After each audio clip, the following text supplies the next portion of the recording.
for today's video guys, gagawa tayo ng merienda.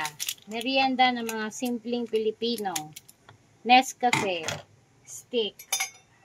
So kung ayaw nyo ng matapang, yung hindi kayo masyadong ipaglalaban lang, kalahati lang. Wala namang labanan eh.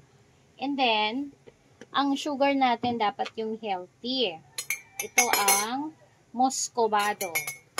Masarap din siyang papakarn. Yan. Konti lang. And then, siyempre, ganun lang yon.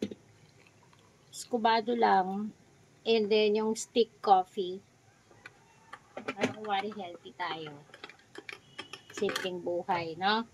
And then,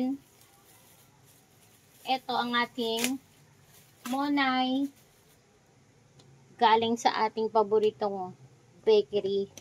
And then, paboritong palaman ng Pinoy, peanut butter. Yan. So, para hindi mapanis, sugasan muna natin ng kutsara. Tapos, spread the wings of love all over your bread. Ganon. Damihan mo.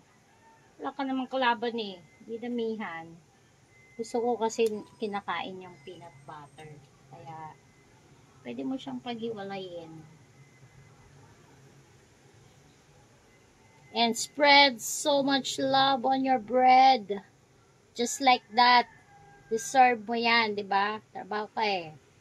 Okay. So, yan lang. Kaping itim and peanut butter. Deserve.